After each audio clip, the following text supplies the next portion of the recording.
All right, what's up, y'all? So if y'all watching this, y'all, you likely want to get back into running, or you know someone who wants to get back into running. So I'm going to give you guys a game, show you exactly how you can get back into it without risking any injuries, right? Because what's the point of getting back into it if you know you're gonna, you know, get back with that plantar fasciitis or whatnot? You're gonna get some hamstring stuff, like this is a healthy, safe way to do it without risking too much, right? So we're gonna get this going.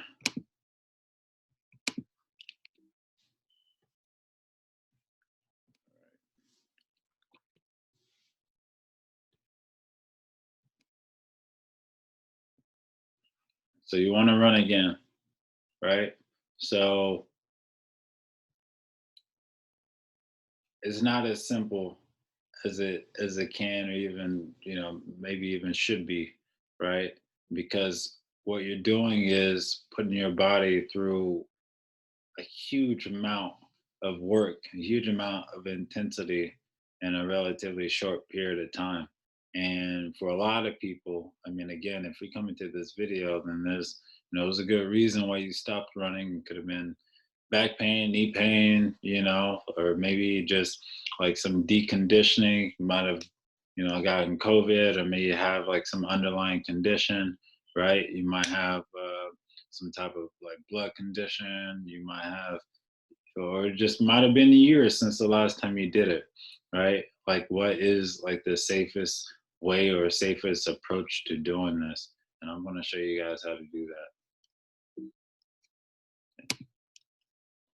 All right, so we know what the benefits of running are, right? But I'll still lay them out for you. Cardiac and mental health, right? So this is, definitely good for the heart, great for the brain, right? Like you're getting this blood flowing to different very vital organs in your body, maintaining a healthy weight, right? Because you're now doing something with all those calories that are being consumed.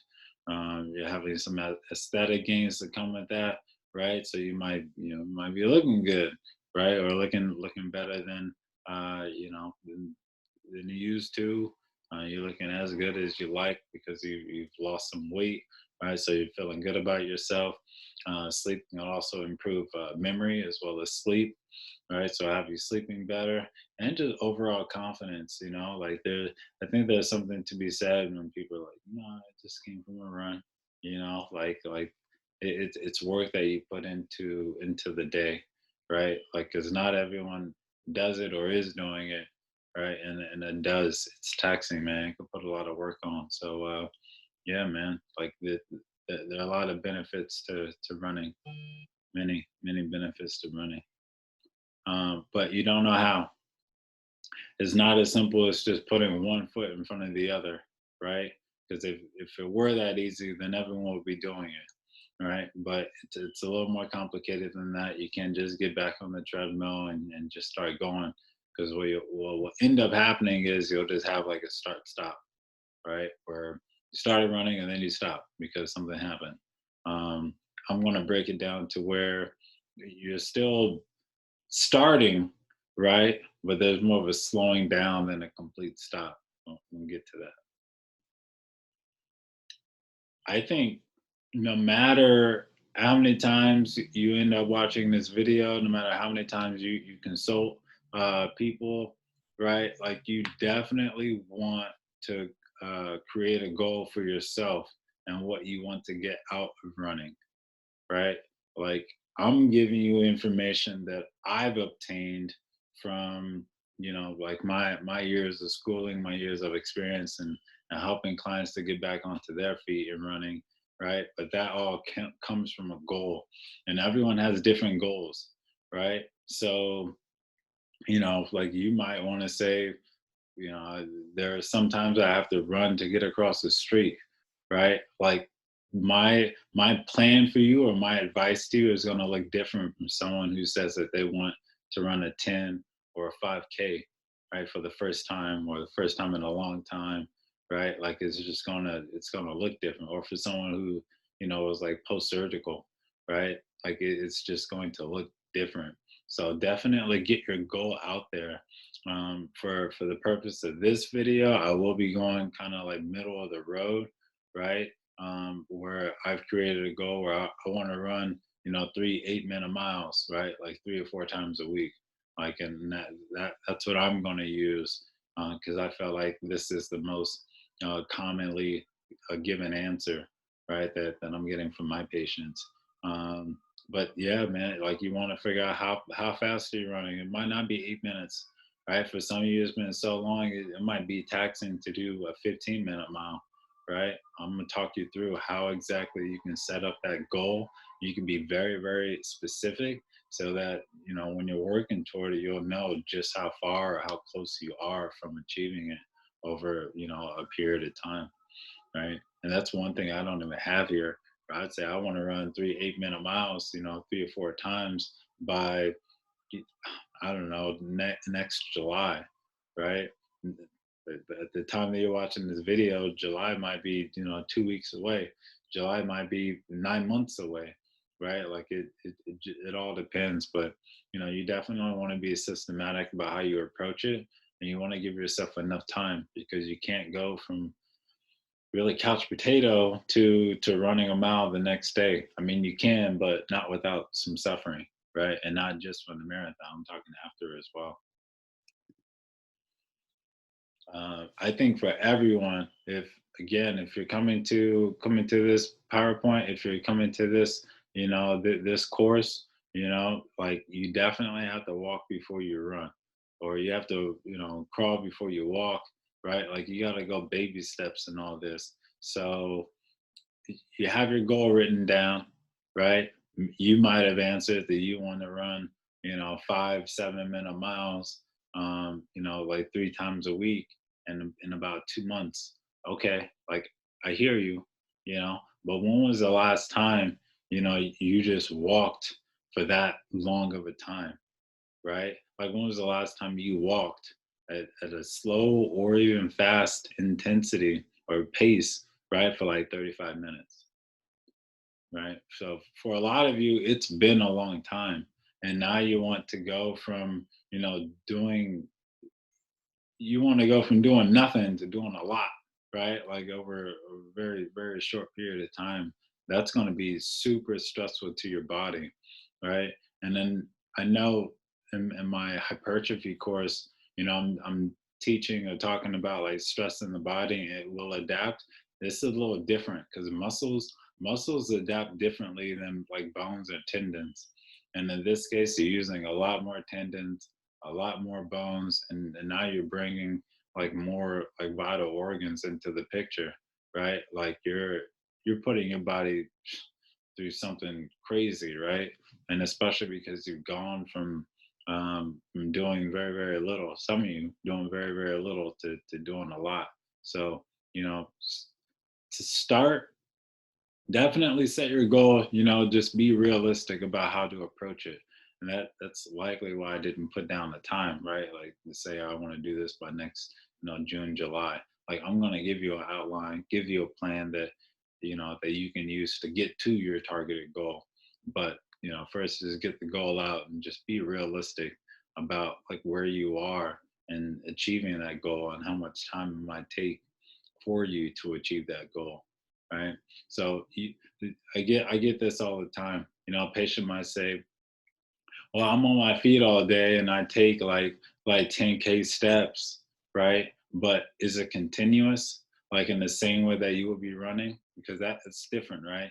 Like if you were to say, yeah, I went for a run, right? But really what you did was stop and go like 100 times throughout the day, right? Like you only ran like across like city blocks, like every other hour, right? Like that's different, right? Or sorry, ran across the street, like every other hour, like that doesn't even count because you're not putting your body like through the same ringer as you would like through a continuous run, doing something over and over and over again, right leg, right leg, left leg, up and down hills, or even like on the treadmill, like a solid, even surface like that.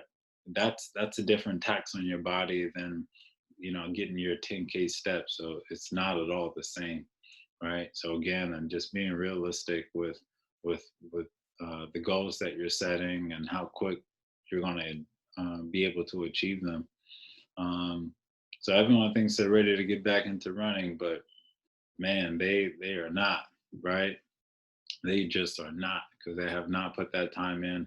And again, like if they were, if they thought they were, right, and they start running very, very quickly without looking at this course, without taking the information from this course, they won't be running for long, right?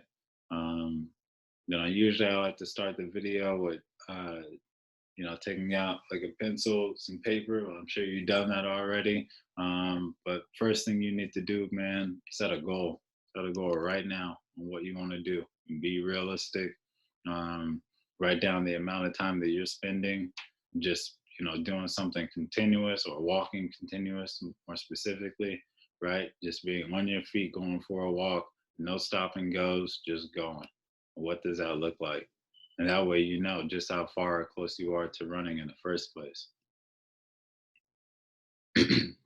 So again, I said that I was going to be, using that one example, right? Like 3 8-minute miles 3 or 4 times a week. So that what that really means is I'm going to start walking, right? At least 24 minutes 3 to 4 times a week, right? Because that's my walking before I jog. That's my crawl before I walk, right? So I have to reduce the intensity of the exercise, and that exercise being running, right? But I go for the same amount of time, and slowly over time, I can just go ahead and start increasing. I can go ahead and start increasing the intensity. So once you built that habit of foundation, you got everything like written out on your calendar. I got this Monday, Wednesday, Friday. I'm going out for a 24-minute walk, no stop and go. I'm not going to be, like talking on my phone, because I'm not going to be talking on my phone when I'm jogging or when I'm running. Excuse me, I'm just gonna keep going and going, right? Once you have that down, right, like that's laying the foundation, that's laying the brick. Because the only thing different from you walking for 24 minutes to running or jogging for 24 minutes is the pace at which you're going. That's it, right? And it's so easy to build upon that pace after you've already started going, after you already started moving, right? Because what you don't want to do is say, what, I don't need to be walking as much because my goal is to run, right? And then you go out running on a Monday or Wednesday and you feel tired. Why? Because you haven't built up that aerobic economy, right? Where you cashed in on all that your heart and lungs could do, right? And now you're too tired. Like your muscles are too tired. Like they don't have the strength, they don't have the stamina, the endurance to keep you going. And now you stop. Again, it's better just to go slow than to go fast and have to stop and start all over. Just go slow, right? It goes back to the tortoise and the hare story, right? Like take your time, man. Take your time. Slowly increase the amount of time you spend jogging and running. So we're going to use a 3-to-1 ratio for walking, jogging. This is the walk jog program that I created for you, right? You get on this program and you're definitely going to start to see some results, feel some results, and over time, man, your calendar is going to be mapped out, right, to where you can see all the work that you put in, right? So with that 3-to-1 ratio, you spend, with 24 minutes outside, 18 minutes of that is going to be walking, whereas 6 minutes is going to be jogging. All right, now that's a considerable amount of time, especially if you haven't spent any amount of time walking, right? So, again, I say that just for you to keep in mind, right? And further, you want to walk like a minute and a half, jog for 30 seconds. So that's it, like really broken down. That is, you're not going to be walking for like 18 minutes straight, and then you jog for 6 minutes. You're really going to be walking for like a minute and a half, like 90 seconds, and then you're going to jog real light, real light jog to start for 30 seconds. And you just go back and forth, back and forth, back and forth, walk, jog, right? And again, you're like building up that intensity. This is what happens like a little later. This is after you've gone out and have already started like walking for 24 minutes at a time, like building up uh, that aerobic economy. So how to jog right. So, I'm mentioning like all these like the stopping going and like setting the right goals for yourself, right? Then the moment you start, putting that foot in front of the other, right? And the moment you start like really going, like how do you avoid those injuries to make sure that you don't stop? You can be like, Brenda, I did everything right. Right, like I did the walk jog program. I walked for 18 minutes. I jogged for 6. I did what you told me, right? But then you end up like overstriding. You end up like trying to sprint through it. You end up like landing too much on your heel or too much on your toes, right? And you end up with an injury. You upset with me, right? And so that's why I had to throw this in there to avoid most, if not all, running injuries, with the exception of like stretching and like strengthening, which we will get to, right? What you want to do is just go ahead and increase the number of steps that you're taking. You're increasing your cadence, right? So if you increase your cadence, you're going to be taking more steps over time. Now what that does is you won't be overstriding, right? So when most people, they try to like to reach with their legs, with the foot, right? Or like rotating the trunk to get that extra little inch, right? And trying to like burn time as much, or try to beat their old time. What you want to do is become like more efficient in what you're doing and just take more steps, right? So you just you might be chopping it up. It's almost this 1 foot, 1 foot, 1 foot, 1 foot, like very very quickly, right? As opposed to taking that largest step, like go over the next meter or so. Like it's better just to take many more steps than to take like fewer larger steps in the case of jogging or running. You definitely want to try landing in the middle of the ball of your foot. I don't want to mix up like too many people's like running styles. Some people have been running on the heels for years, like generations, right? And or generations, what am I saying? Man, but like decades, right? And they'll be like, man, like what is this guy talking about? Look, I'm not trying to correct your running style. I'm just saying if you had a history of injuries, like this might be that solution, right? Like you definitely want to like land in more in the middle of your foot, because if you don't, what will end up happening is you're going to be putting a lot of pressure through that heel, right? Again, some of you just have not been jogging for a while. So if you go back to jogging, or you go back to, like running, and this isn't on here, but yeah, yeah, actually it is. You got to strengthen those legs, right? Like the foot is going to come into contact with the ground about 1,000 times each mount. That's each foot 1,000 times. So if you're pounding your heel onto the ground, no matter how supportive your shoe is, that heel is still going through it, right? So you're now putting that heel through more stress than it has gotten like over the past few days, weeks, months, for some of you years, right? And now it has to recover. Muscles, tendons, bones, they respond differently, right? So some people, they might end up with like a stress fracture, right? They got so much pounding going through the heel, they start to get heel pain. They might get shin splints, right? They might get like a stress fracture in a femur. Like this is how to avoid that. That's just landing on the ball of your foot, taking shorter steps, right? You also don't want to be landing on your toes, because that could lead to muscle strain, right? Because the only thing stopping those toes from going up towards you, like in the case that you're running on your foot is kind of like in a gas pedal position. The only thing stopping that from going straight up or your foot to collapse is your gas stroke, right? So over 1,000 times, again, that's just 1 mile, right? Then what you're going to do is put that muscle under so much stress, right? Because then now it has to control your landing as well as help you to push off with the next step.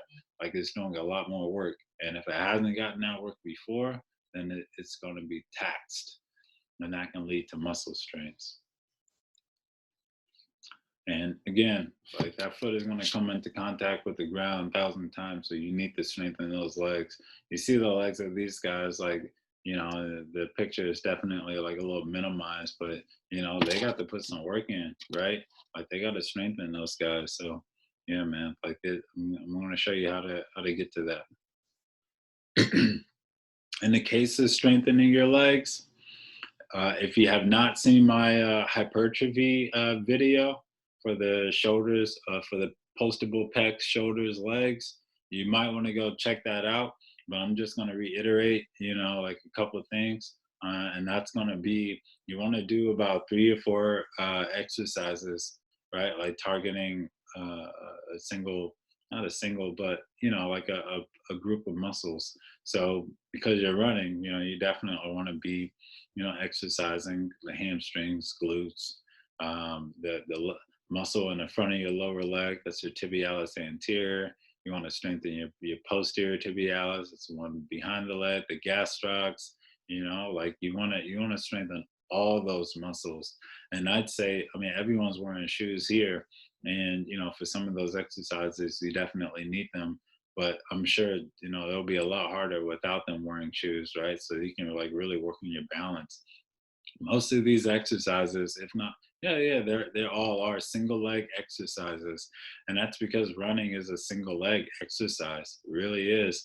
Like, I mean, you're on both feet, but not never, at one point in time are you on both feet while running, right? It's the right and then it's the left, and each leg really has to be able to control your body, right? To where like nothing is collapsing, the hip doesn't like fall in, your knees don't go in, right? Like you need to strengthen those muscles that are going to control for your leg doing that.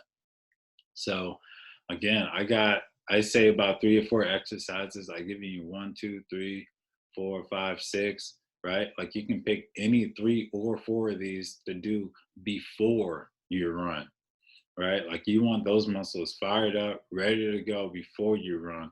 If you try doing this afterwards, after you put those muscles through the ringer of running, right? Like it's just not going to have that same effect, right? Like you need those muscles already activated, right? And what you want to do is also like go for a higher number of repetitions, right? So for the hypertrophy, you've been trying to build muscle, you're really going for like 8 to 10 reps, but that's really for like muscle strength. That's the build that muscle, make it look big. And not many runners, especially distance runners, are going for that. They want their muscles to last, right? Like they want them to go the full marathon. And to do that, you got to do a lot of repetitions, right? So if you end up doing like 4 sets of 15 repetitions, right? That's 60 reps total, right? And then you do like 4 muscle groups or 4 different exercises of 60 sets, right? Like that's a lot.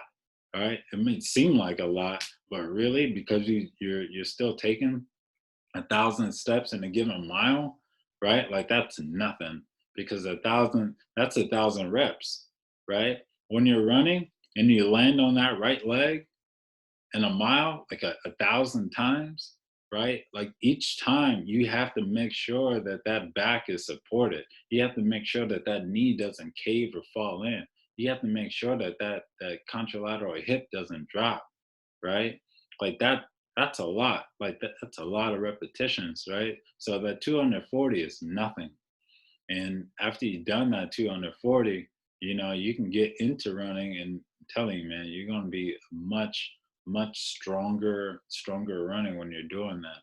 So a couple of exercises that I give to my patients in the clinic, this is it. And I do this in the clinic as well, or in the gym as well, like before I do my runs, especially if it's been a while, right? Like I do the same walk jog program as you, same thing that I'm giving you, the same thing I paid hundreds of thousands of dollars to find out, right? To get this information I've given to you at a fucking crazy price, right? It's all discounted, right? Is split squats, Bulgarian squats, right? This woman down at the far right, bottom right, she's doing sit to stand, single leg, right? The woman at the Far left, she's doing eccentric step ups. I'm gonna talk to you guys about that in a sec. And this guy, he's doing Romanian deadlifts, like these single leg Romanian deadlifts, right?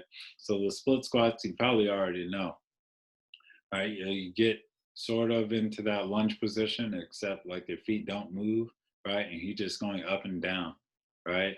Stands up, and he comes down. Like it's super simple, or at least it can be. What most people tend to do though, they put a lot of weight on that back leg, right? And now they're taking so much force off of that front leg, and then they try to correct it. They'll compensate. They put all their weight through their front leg, and what will happen then is that knee goes way past their toes. Now that guy in the center, top center, his knees are not past his toes, and that's exactly how you have to do this exercise, right?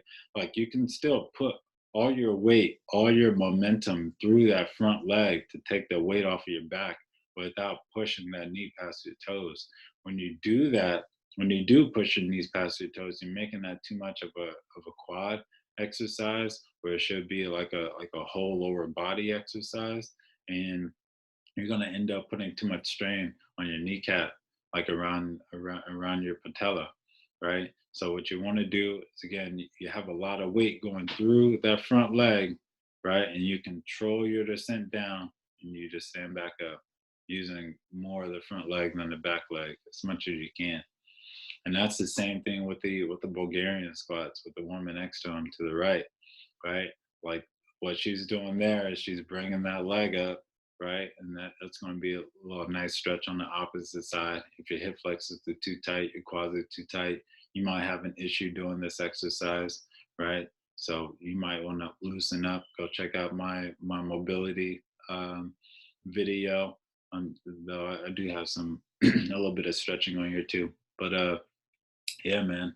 That exercise is a little bit different from the split squat, because you're really forced to put as much weight as you possibly can through that front leg if you're doing it right, right? You also have to control like what's happening at that hip. I think this is as close to like running as you could possibly get this exercise. Um, the bottom right. I know I'm skipping this guy, the guy that's hopping there. I'm gonna get to that in a sec. But the bottom right woman, she's really just sitting down, standing up, right, from the seated position, and she's doing that at a very slow, controlled rate. You know, in the clinic, I might have a person, have that dumbbell like right in front of the chest, as if doing like a goblet squat, and then sitting down, standing up. I do that in the gym, single leg. I'm going super slow, like 4 sets of that 15 times each leg. The woman on the far left, she's stepping up, right? So after she steps up, and she's not pushing off with the back leg, like that's all her front leg doing all the work, just like the split squat, just like the Bulgarian squat. All that front leg is doing all the work. And then when she comes down, right, she doesn't just let it fall. She like slowly comes down to where her heel taps the floor, and she comes right back up. If that's too hard for you, if you feel like you're still having to like push off that back leg, just come down halfway, right? Like you just probably just don't have like the right, amount of strength just yet to maintain that exercise. So you can always just decrease the step, or you can just decrease the amount of time that you're going down. This guy with the and right in the middle, the center bottom, bottom center, he's doing the Romanian deadlift. He has to keep his back straight. For you at home, you have to keep that back straight. Make sure that that pelvis isn't rotating too much. Some people, they tend to like open up their hips. Like in this case, like he has to wait on his right side, right? Like he's standing on his left side when he goes through this exercise. Like some people, they tend to open up their hip toward the right. What you actually want to do is close that, right? That is, you want to like not completely, but you want to like rotate your pelvis or rotate your hip to the left. And then as you come up, you bring it back to neutral, like his current starting position. When you do that, you're putting a lot of strain, healthy strain through that gluteus medius muscle, and that's what's going to help you stop that hip from falling right each time that you land, or that knee from caving in. Of all these exercises, I think the most efficient exercise that you can do, I still want you doing like three to four, but the most efficient one you can do is this hopping one that the guy is doing on the right, right? Like what this person is doing, right? They're already standing on their right leg. They're gonna jump up, and it doesn't have to be like a vertical jump test, right? He's really just hopping, right? Like maybe clearing like a single inch out, maybe even like a centimeter off the ground. But when he lands, that knee, that knee does not buckle inward, and that hip stays up. That is his opposite hip, his left hip stays up, like vertical, right? Like it doesn't fall down or even collapse, right? And he's going to end up doing that like 15 times. You do that right, I'm telling you, you're going to feel that like in the butt area of the leg that you're hopping on.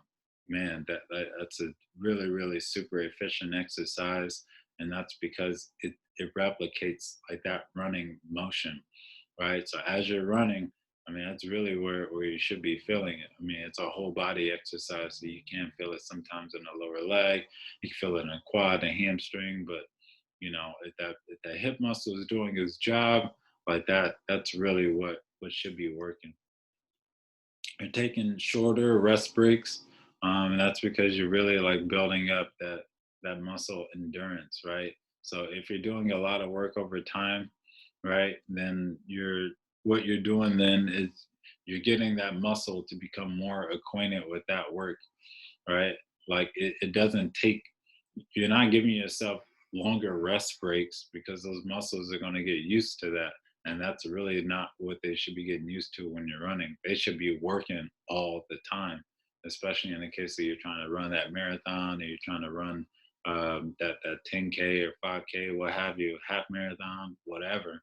You don't want to be, like 2 miles in and be like, all right, nope, like my muscles say that they want to break. Nah, like they got to keep going. No, not even 30 seconds. They got to be used to that work.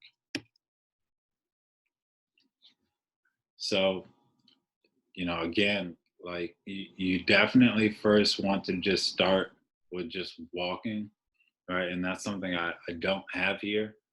But really you can like mix that in maybe after the first or second week, maybe just for like the first week, right? Like you're walking the duration that you want to be running, right? So if again, I use the example of 3 8-minute miles, like you're going for 24 minutes, you're walking for 24 minutes, maybe that first week, maybe the first week and a half, right? But after that, it's back to that 3-to-1 ratio. And when you get the jogging, it's slow, right? So you get your calendars out, right? You want to put down your goal and where you want to be. And well, not so much where you want to be, but where you will be, come the end of week 4 after 1 month. Where would you be after 2 months, right? And this is again like using those same sort of like strength training techniques, and adding in like the the the running advice that I've given as far as like increasing the cadence and changing your foot stance, like all that you can be building in that early month or two, right? Where you're not spending a lot of time jogging, because after a while you're going to get to a point like a week 9, week 10, where you're going at your preferred speed. You're going like 4 times a week. It's going to be hard to try to change up that running style then when you're constantly going. You're not taking a lot of breaks, or you're just moving too fast. Your legs are moving too fast for you to be trying to check like what am I doing with my feet, how many steps am I taking. You can figure all that out within the first 2 months. After what is that, week 12 would be like 3 months. You're taking a look at walking and jogging around the same amount of time, right? For 4 days throughout the week. So, like that's a lot of work. It It really is, especially if you just haven't done it in a while, especially if you have, like some very sensitive tendons that get irritated very quickly, right? Like you're giving yourself more than enough time to make sure that your body adjusts to the intensity that you're giving it. And it just keeps on going, man. It keeps going. You'll see, like after week 16 up to week 19, you're still doing a walk jog program. After week 19, or by the time you're at the end of week 19, you'll see that you're jogging for 90 seconds, walking for 30, and after that, where are you? And you're jogging the whole time. So that's really like week 20, it ends up being like 5 months, right? So this is like a healthy 5-month program for you to build that foundation and knowing exactly like what needs to be done to get back into running, right? Like this isn't something you just hop right back into because your foot coming into contact with the ground. I haven't gotten into like running on concrete or running trails, but like that definitely makes a difference as well as like shoe type. But like in the general sense of things, like anyone who wants to like get back into running, like this is for sure the way to do it. I mean, especially if you're trying to build up enough aerobic economy to be able to run like a marathon. Like they do this same sort of systemic um, approach to getting back into running, like long distances, especially at the pace that they're going. So like this change, from like, I know I'm generalizing here, but from going like from couch potato or maybe not running as much to doing a lot of running, like that's going to take time and it's going to be slow and very incremental, right? Like you're going from walking I don't know, like 60% of the time to like 10% of the time, to where you're not walking at all. And you might be living in like more of a hilly region or area. You're like your neighborhood is all hills, like San Francisco or something, right? Like that's something to keep in mind as well. So you really gotta be very structured with how you're creating this plan, and that's really what I'm helping you to do, right? And in terms of increasing or making any variables to your goal, because you might find out that, man, like the 8 minute mile is a lot easier than you thought, right? And now you want to maybe go for 5 miles instead, see if that makes a difference, right? Like you still got to be very systematic about how you do that, and you never want to be increasing your amount of work or intensity by more than 10%, right? So let's say instead of running 3 miles, you want to run five. Like, well, what about like 3.5? Let's start with that, right? Before you get to four, and then 4.5 before you get to five, right? And you can structure that out over a span of weeks. It really should be within weeks. That to the point where you can get to your target goal. If it's a case of speed, it's the same thing, right? If you want to run 5 minute mile instead of eight. All right, like when? Are we talking like 3 months? Because that's going to afford you 12 weeks, right? And over 12 weeks to shave off 3 minutes, right? Like what would that look like? It's like it's like 20 something seconds, I think, like per week. Like that's doable as opposed to like trying out the very next day, right? Like you always want to be systematic. You always want to be very slow and methodical about like changing the pace or the intensity of running. And that's again because, man, you're putting your body through a lot of stress, more stress than you think. Definitely, no matter what the goal is, you definitely want to be realistic, right, in setting that goal. Because again, you can't just go from couch potato to running a marathon. And for those who have, you probably have friends who had, I'm sure they're still suffering from that, right? Unless they're, freaking Captain America or something, right? Like you gotta take your time building up that intensity. You gotta lay down that foundation. When people see bodybuilders, right, like that didn't just happen overnight. Like that's been like that is taking place over months, over years, right? Like that took a lot of work, and it's the same thing for people who run a great, period of time. Like that just doesn't happen overnight. So again, when we talk about changing intensity, now you want to run a 10K. Like how many weeks do you have to prepare for that, right? So you want to be adding a mile or two each week until you meet your goal of running a 10K on the day of the race, right? Because if you add too much, if you do too much, like you're gonna have an injury. Like and all that work that you put into getting into that 10K, you don't even get a chance to run it. Like that's gonna be more crushing, right? Than having to, slowly approach this and be able to achieve that goal. If your goal is to run faster, you have this new goal, right? Then like how many seconds would you have to shave off each week, right? And again, you're running like 3 or 4 times, so you got ample opportunity to try to shave down those seconds. It doesn't have to be in one day, right?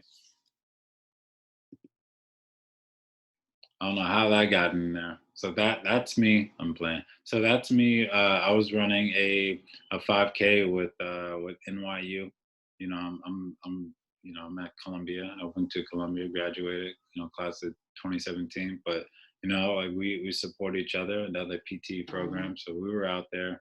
We did a 5K, and like I prepared for this. Like I was on the treadmill because before prior to coming to New York, from Joshua Tree, I wasn't running very much, right? So I had to get myself into shape to do this, even for a 5K. Yep, you heard me right, because I didn't want any injuries, right? So what I did was definitely add some water before the race or anytime before you run.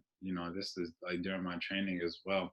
Always had some water and a fist-sized appetizer, right? Most times that appetizer is gonna look like a simple carb, right? Like something that just like burns quickly. You don't want to consume something like a bowl of oatmeal, right? That's just gonna be sitting there for a long period of time. Like people think that, oh yeah, like this will give me energy for a long period of time. That's really not what you're going for. You want something quick or your body can like burn it off. Because again, you're doing a lot of work, right? Over a short period of time.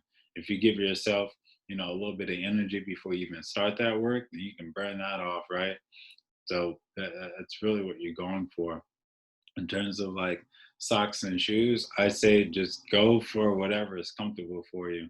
People come to me, they're like, hey, like I heard the Nike Freeze or like some of the best running shoes, or this guy wears that, this woman wears these, and they're like super fast, but I tried them and like it just hurt, like there's no substitute for what's comfortable for you, right? So like go with what's comfortable for you. Like I've had people who, they tried to try it like a more stable shoe. They got all the arch support in the world, right? And then they go out to run and it's just uncomfortable, right? And I've like also recommended to people where if you could bend the heel to the toe of the shoe, like that's too flexible, they shouldn't be wearing it. And they're like, man, like this is the only thing that works for me. Like, all right, like so be it.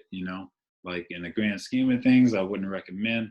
I'm always going for something more stable personally, and that's something I recommend for most of my clients. But again, like you got to go with what works for you for sure. And resting, like people think, when you rest, you just like lay out, you're good, right? Like not really. Like after a run, you need to be stretching. You need to go for a long walk. You don't need to let that blood just pool in your legs, right? You can definitely do some foam rolling, like loosen up all the muscles that you just put the work into, right? Because if you learned anything from my mobility video, I highly recommend you go back to look at that if you haven't already. Then you're using a lot of muscles really when you think you're not doing anything at all. So you definitely want to loosen them up after running when you're doing quite a lot, right? So again, if you're new to running, I have some links here that I really do think that you should check out. It's the NY New York Times guide, like how to start running, right? And everything has been broken down in the same way that I have it. I just have it like more like bite-sized pieces. But if you're tired of hearing my voice, you want to go back and like you want to get it in your hand, you want to print it out, take a look at it by all means, like please look into that. Runner's World is a great resource for many people who are already running or trying to get into running. I was actually featured in an article for Runner's World. Um, so I'm always going to support them. And Stack Magazine, like I was turned on to Stack Magazine like in high school. They have great exercises for runners, like a bunch of single leg stuff for runners, or just uh, exercises to increase speed. Like to bring the intensity or decrease it. I'm saying decrease the speed, but what I really mean is like like run that mile a little faster. Right? They got great exercises for that, so definitely check that out as well. And of course there's going to be many more resources that aren't even on here, right?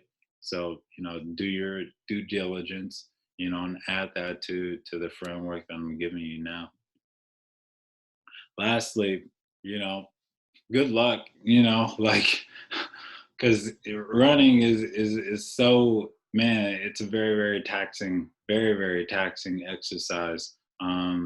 I definitely still run, but I'm like more into sprints at this time, just because, man, like it can really break down the body, in a good way, where it's just a lot of work and I find myself just like super tired, right? And I gotta eat like a bunch of carbs to like recoup, right?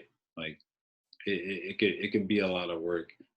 You're burning a lot of calories. You might be running without music or a podcast or a book to listen to. That's something I can't do, right? Like I just have a different way of using my time, but you might be different. You might be able to listen to that podcast. You might be able to run without listening to anything. It might be like meditative for you. Like that's just not me. But definitely good luck to you on your road back. um you absolutely want to create yourself a goal. You absolutely want to make sure that you're dieting right. Some people, when they look at running, they're thinking about losing weight. They're trying to lose weight. Check them out, high intensity interval training, or a weight loss course, because you don't necessarily have to do that. Be sure you're getting your calories in. You're burning a lot of calories during the run. Like make sure that you're getting all that back.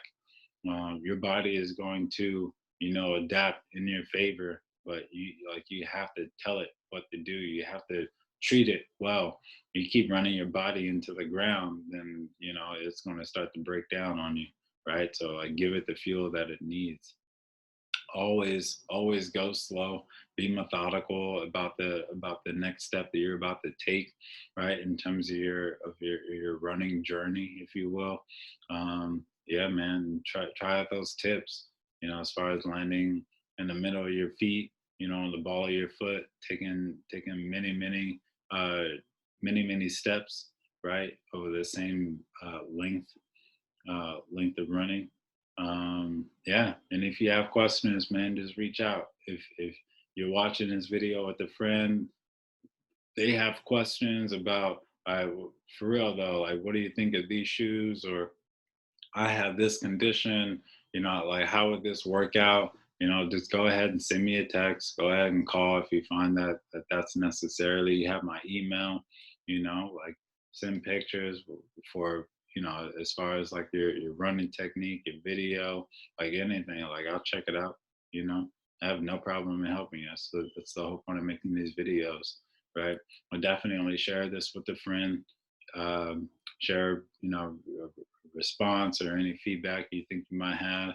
And again, it might be a topic that I didn't cover today, right? Like as far as I don't know, I can't even think of something like how to treat like shin splints or something like that's like very very specific, right?